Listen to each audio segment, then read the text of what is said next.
Here we are at the wedding of Andy Korman.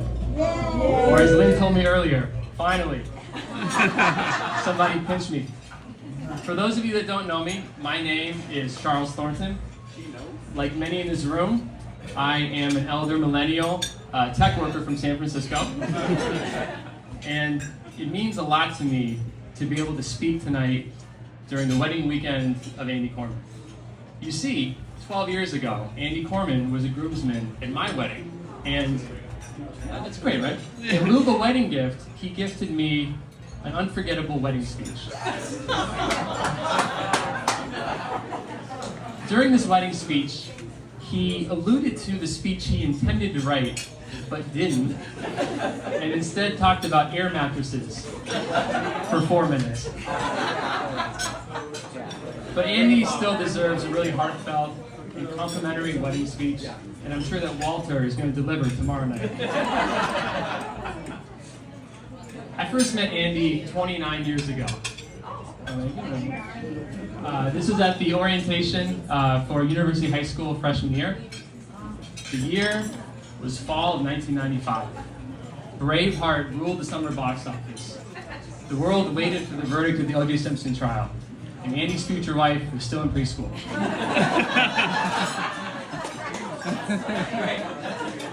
The first thing I noticed about Andy Korman, well, technically it was his hair. He had this wall of hair. But the second thing I noticed about Andy Korman was that he loved to talk.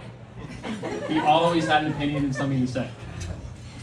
And he was able to pair this gift of gab with a mind that could process any sort of ridiculous or obscene thought and casually work it into conversation nonchalantly. I mean, his brain is like a ChatGPT with no content filter. It's amazing. So Andy and I quickly bonded over parking. We both loved it. One time Andy came to my house. It was just me and Andy and our friend Griffey. And we were going pretty hard. And at a certain point, I had to tap out. I had enough. I had too much. But Andy then leaned in and said, "Let's take it to the next level." He said, "The next level? I'm at 11. There's no more levels. We're done." But as we all know, Andy's very persuasive. So we kept on going. So I found myself just lost in my own head. I thought I could read minds. I thought I could see music. I was really toast at this point. And that's when Andy leaned in through the fog and he said, "Now let's take it to the next level." And so we did. And I don't remember much beyond that point, except it ended up with us breaking an egg on the ground, consuming an entire wheel of brie, and then going out to a formal Thai dinner with my parents. The rest of our high school career was filled with similar boundary pushing. We would... Oh my God.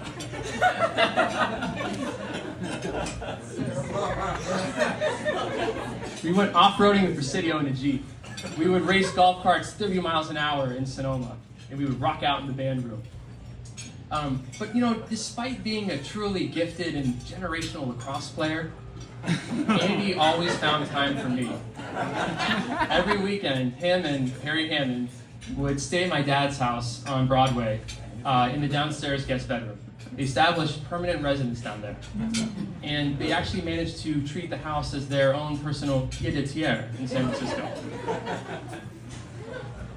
But Andy's also done some pretty amazing things as well. Senior year, he gave a speech during school council elections for president, for our friend James John for fun, in a ventriloquist style, while hiding in the podium,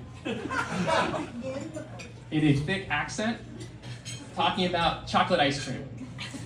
And he won! Andy helped get James elected. It was amazing. And then 3 years later, oh sorry, yeah.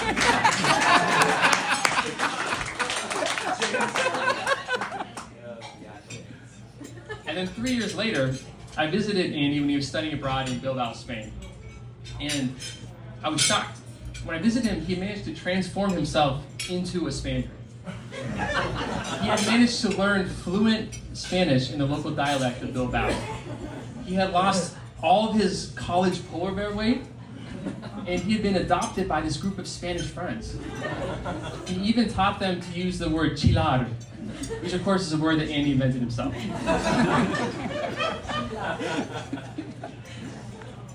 After college, me and Andy moved in together, along with our friend Bryn Alderson, into an apartment on California in Arguello, simply known as The Spot.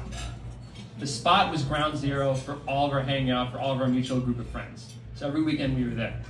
Every pre-game, every post-game, every big game, every video game, everything went through that apartment. So even though Andy and I, we hung out together, we lived together, not only that, we also worked together. Me and Andy worked at Service Source. I got him his first sales job at Service Source along with our buddy Scott Golden over here. So we were together literally 24/7. I invited Andy to my mother's house for Christmas Eve dinner, and Andy gave me some of his mother's delicious matzo ball soup and taught me the importance of floaters. So thank you for that. After the lease on our apartment expired, we all went our separate ways. Andy lived in Ireland for a year before settling down in New York, and he was followed to New York shortly thereafter by John Pirelli, who moved there to provide him ongoing emotional support.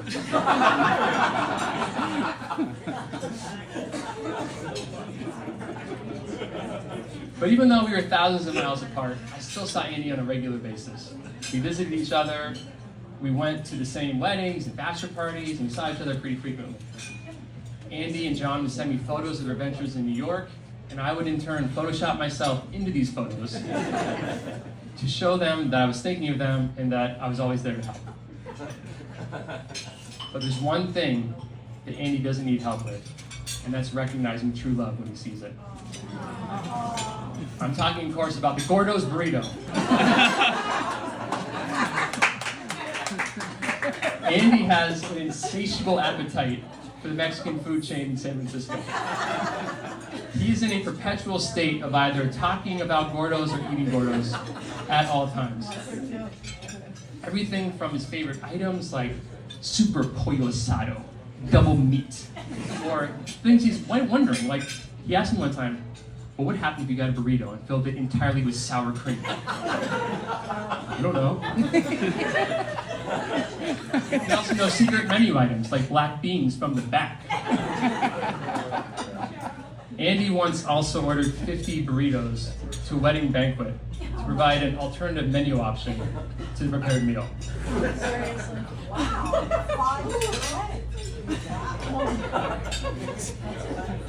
Last year, Andy called me and told me about the woman he was dating named Lara.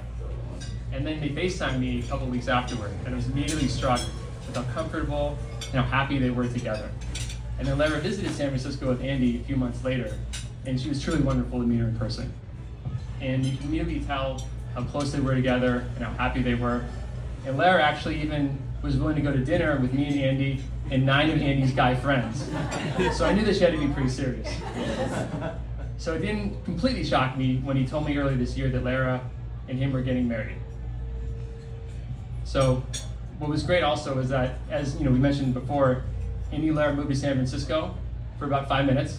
And although this move back didn't work out at all, it still gave me the opportunity to get to know Andy and Lara together, and to know Lara especially like as a in one-on-one, which I hadn't been able to do before. And it just was really clear that when you know, you know. And this is a relationship that really works. It's been great to see them together and to get to know them as a couple. So I would like to say to Andy, thank you for being my friend for all these years.